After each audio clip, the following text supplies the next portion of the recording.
Day 194 of Everyday Bible with Ada Ukabia. 2 Chronicles chapter 27, Isaiah chapter 9, 10, 11, and 12. On the first part of today's reading, now the kingdom of Judah, now them focus on. We see where they describe Jotham. He take after him papa Uzziah. And just like his father, he was doing good though, they worship God, good in ways of the Lord. But one major thing we then highlight be say, despite all his closeness to God, the people then still they involve in idol worshiping. Oyibo man say you fit carry horse go water or riverside, but you no go fit force the horse to drink the water. Now the case of Jotham and him people. Despite the successes of their leader and the way he they lead in life, the people still no follow. They no follow God with all their heart. My people, you see this journey to get relationship with God and to waka enter his kingdom, now individual by individual. When we move to the second part of today's reading in the book of Isaiah, we see the clear reference where they make to Christ. And now when they teach us say the covenant where God make with David, he kept his promise. If we try to break down that part where they mention the head, the tail, the palm branch, and the reed. In this case, so the head they refer to the leaders of Israel. The tail they refer to the prophets. All of these people they do their work. The palm branch they refer to the people, the big people, the wealthy, the prominent people amongst the people of Israel in that kingdom. And then the reed they refer to other people, the insignificant nobodies inside that kingdom. In the midst of darkness, God they promise light, He they promise hope, He they promise restoration. Now Christ will go come, the wonderful counselor, the mighty God, the everlasting Father and Prince of Peace. Now Him will bring that light in that deep darkness where these people they face. It they teach us say no matter how confusing or broken our life go be, God still dey in control. All His plans to bring peace, direction and healing go still come to pass.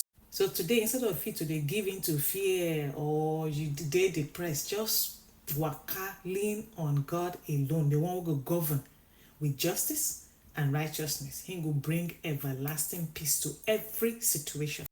In chapter 10, we see where God they warn against leaders where they make unjust laws and then they oppress the poor and the needy in their society. Now, inside this same chapter, we see how God they show how powerful and how sovereign Him be, where He go fit make use of an arrogant king like the king of Assyria for His own purposes. The lesson here be say no one is above God. Whether you be leader, whether you be parent, whether you be teacher, whether you be influencer of any kind, make you no misuse your power or make you look down on others.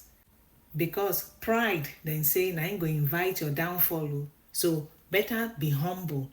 You see this part where he say, very soon my anger against you will end and my wrath will be directed to their destruction. They refer to the same people, the enemies of Israel, where he go use they punish his people, just like a father punishes a child out of love.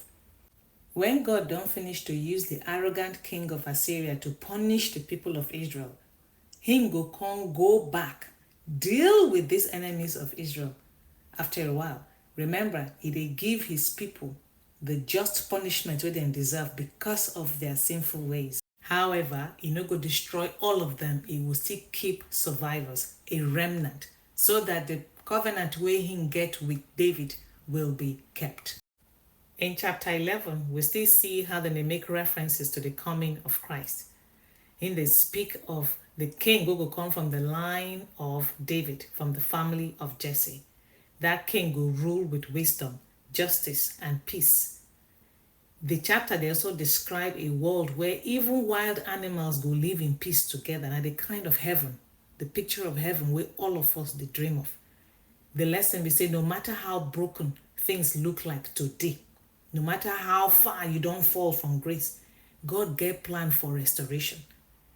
Make we never stop to the hope or they pray for a better future. And we must also learn to live as peacemakers wherever we find ourselves. We end our reading for today with a song of praise, a beautiful song of thanksgiving, where they remind us to trust in God, to find joy in Him, and tell other people about His goodness. So, not just keep the testimony to yourself. Even in tough times, we need to choose to praise God. Gratitude, they lift the soul. And sharing your story of how God helped you, they encourage somebody else. Because you don't know. Make people, they see how you live your life, where you always hope on God for everything. Not to say now just by mouth if they talk, even in your action. Go back to these lines. Yet, for all this, his anger is not turned away. His hand is still upraised. Shout aloud and sing for joy, people of Zion, for great is the Holy One of Israel among you.